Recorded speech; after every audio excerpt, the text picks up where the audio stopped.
దర్శి ప్రాంత ప్రజలకు గొప్ప శుభవార్త. A to Z Bazar, Kurichedu road, Darsi. ఇప్పుడు మన దర్శిలో 10 రూపాయల నుండి 1000 రూపాయల వరకు 1000 రకాల వెరైటీలతో మనం ప్రతిరోజు ఉపయోగించుకునే అన్ని వస్తువులు అతి తక్కువ రేట్లకి లభించును. లేడీస్ కార్నర్ లో లభించే ప్రతి వస్తువులు మా వద్ద లభించును. అన్ని రకాల ఫంక్షన్లకు ఆర్డర్లపై సప్లై చేయబడును. విచ్చేయండి. A to Z బజార్, గడియార స్తంభం centre, Kurichedu road, Darsi. Cell 8683802121.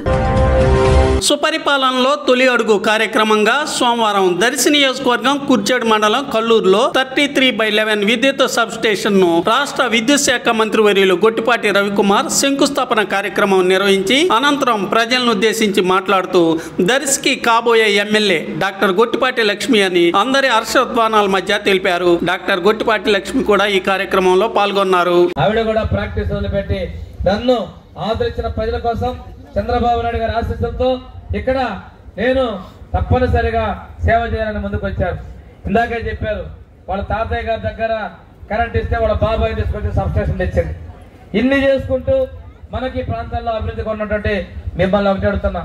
పోయినసారి ఆయన ఏమైపోయింది, ఈ రోజున ఆయన ఎవరో ఒక ఆయన గెలిపించారు, ఆయన దోపిడీ చేశాడు, ఈయన సంబంధాన్ని మొట్టాలు కట్టుకున్నాడు. మొన్న ఏదో గెలిచాడు, అసెంబ్లీకి వచ్చాడా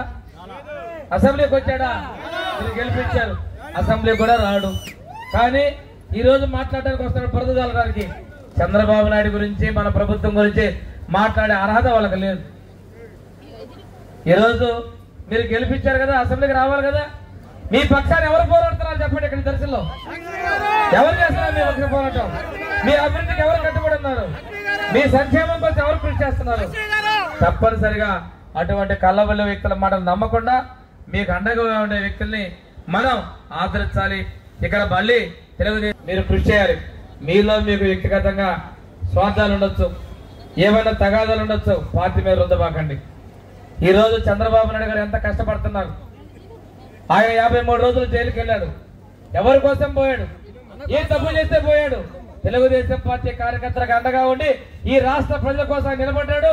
అయినప్పటికీ అటువంటి ఒక దుర్మార్గపు ప్రభుత్వం ఆయన్ని జైలు పంపించింది. అటువంటిది మీరు గమనించుకోవాల్సిన అవసరం ఉంది. మన భవిష్యత్తు కోసం, మన రాష్ట్ర భవిష్యత్తు కోసం, మన బిడ్డల భవిష్యత్తు కోసం మనలో మనకు ఎన్ని ఇబ్బందులున్నా అది పరిశీలించడానికి కలిసిపోయి మళ్ళీ ఇక్కడ పార్టీ అభివృద్ధి కోసం మీరు కంకరబద్ద కావాలని మనస్ఫూర్తిగా కోరుకుంటూ సెలవు తీసుకున్నాం. వర్ధిల్లాలి తెలుగుదేశం పార్టీ, వర్ధిల్లాలి నారా చంద్రబాబు నాయుడు.